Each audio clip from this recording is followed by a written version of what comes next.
নমস্কাৰ বন্ধুসকল, স্বাগতম জনাইছোঁ মই আপোনালোকৰ ইউটিউব চেনেললৈ। আজি আমি আলোচনা কৰিম এফাৰ্মেটিভ একশ্যনৰ বিষয়ে। এফাৰ্মেটিভ একশ্যন কি হয়?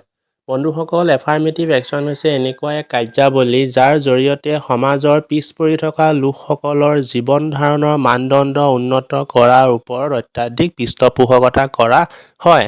এফাৰ্মেটিভ একশ্যনৰ জৰিয়তে সমাজৰ সেইসকল ব্যক্তিক অত্যাধিক পৰিমাণে গুৰুত্ব দিয়া হয় যিসকলে নিজকে ভাবে যে মই সমাজৰ কাৰণে সমাজৰ হকে মোৰ কোনো মূল্য নাই। এফাৰ্মেটিভ একশ্যনৰ জৰিয়তে তেনেধৰণৰ মানসিকতা থকা ব্যক্তিসকলৰ ব্যক্তিত্বৰ বিকাশ সাধন কৰিবৰ কাৰণে অশেষ চেষ্টা কৰে। উল্লেখযোগ্য যে বৰ্তমান সময়ত আমি ক'ব পাৰোঁ আমাৰ যি পেঞ্চন আছে বা বৃদ্ধ পেঞ্চন আছে, অৰুণোদয় আঁচনি আছে, জব কাৰ্ড আছে বা অন্য কিবা ধৰণৰ চৰকাৰী কাৰ্যসূচীসমূহ আছে, সেই কাৰ্যসূচীসমূহো এফাৰ্মেটিভ একশ্যনৰ আণ্ডাৰত পৰিব। কিয়নো চৰকাৰে এই আঁচনিসমূহৰ জৰিয়তে সমাজৰ সেই মহিলাসকলক, সেই শিশুসকলক সেই ব্যক্তিসকলক অত্যাধিক পৰিমাণে গুৰুত্ব প্ৰদান কৰিছে যিসকলে আৰ্থিকভাৱে অত্যন্ত দুৰ্বল হৈ পৰা দেখা গৈছে। বৰ্তমান সময়ত বিধৱা হৈ পৰা লোকসকললৈ, বৃদ্ধ লোকসকললৈ, সৰু কণ ল'ৰা ছোৱালীসকললৈ স্কলাৰশ্বিপ বা অন্য কিবা ব্যৱস্থা বা অন্য কিবা আঁচনিসমূহৰ জৰিয়তে তেওঁলোকক অৰ্থনৈতিকভাৱে স্বাৱলম্বী কৰা যথেষ্ট পৰিমাণে সহায় কৰিছে। ইয়াৰ উপৰিও যিসকল কিশোৰী পৰীক্ষাত ভাল নম্বৰ পাই উত্তীৰ্ণ হ'বলৈ সক্ষম হৈছে কিন্তু তেওঁলোক আৰ্থিকভাৱে বৰ দুৰ্বল, তেনে কিশোৰীকো চৰকাৰে নানা ধৰণৰ আৰ্থিক অনুদানেৰে তেওঁলোকৰ জীৱন ধাৰণৰ মানদণ্ড উন্নত কৰিবলৈ অশেষ কষ্ট কৰিছে।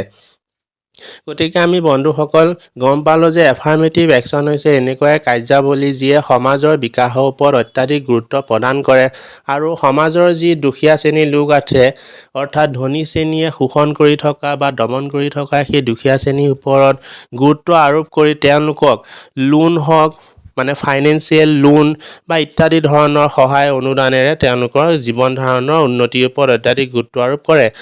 আমি জানো যে সমাজৰ ধনী শ্ৰেণী সদায় ধনী হৈ গৈ আছে আৰু দুখীয়া শ্ৰেণী সদায় দুখীয়া হৈ গৈ আছে।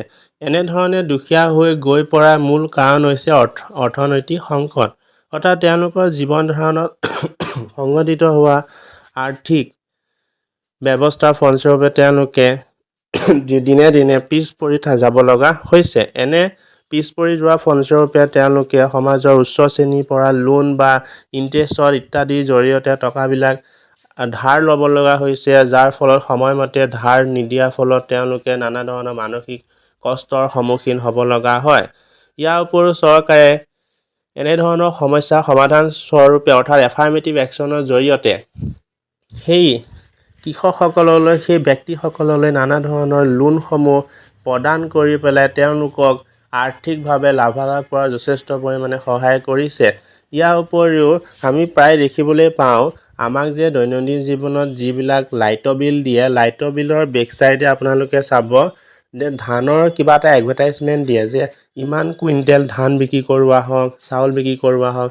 এইসমূহৰ এডভাৰটাইজমেণ্টৰ জৰিয়তেও চৰকাৰে সেই কৃষকসকলৰ পৰা উচিত মূল্য দি পেলাই সেই শাক পাচলি, ধান, ঘেঁহু, অন্য ধৰণৰ উৎপাদিত সামগ্ৰীবিলাক ক্ৰয় কৰি বিক্ৰেতাৰ ওচৰত নিবলৈ প্ৰয়াস কৰা হৈছে, যাৰ ফলস্বৰূপে কৃষকসকলক এখন বৃহৎ বজাৰৰ আয়োজন কৰাটো এফাৰ্মেটিভ একশ্যনৰ জৰিয়তে চৰকাৰে যথেষ্ট পৰিমাণে সহায়কপূৰ্ণ হৈ পৰিছে। এফাৰ্মেটিভ একশ্যনে কেৱল তেনেকুৱা কাৰ্যাৱলীৰ ভিতৰতে সীমাবদ্ধ নাথাকি পেলাই বৰ্তমান সময়ত সমাজৰ সকলো শ্ৰেণী অৰ্থাৎ সমাজৰ মধ্যবিত্ত শ্ৰেণীৰ লোকসকলকো একতাৰ দোলেৰে বান্ধি ৰাখিবলৈ অশেষ চেষ্টা কৰিছে, যাৰ ফলস্বৰূপে ধনী শ্ৰেণীৰ পৰা ইনকাম টেক্সৰ জৰিয়তে নানা ধৰণৰ টেক্স ক্ৰয় কৰি পেলাই, টেক্স লৈ পেলাই সেই পিছ পৰি থকা লোকসকলৰ জীৱন ধাৰণৰ মানদণ্ডৰ ওপৰত অত্যাধিক গুৰুত্ব প্ৰদান কৰিছে। গতিকে আজি আমি গম পালোঁ এফাৰ্মেটিভ একশ্যন কি হয়, এফাৰ্মেটিভ একশ্যন আমাৰ কাৰণে কিয় লাগে আৰু ইয়াৰ জৰিয়তে আমি কেনেকৈ নিজকে নিজে উন্নতিৰ দিশে আগুৱাই লৈ যাব পাৰোঁ।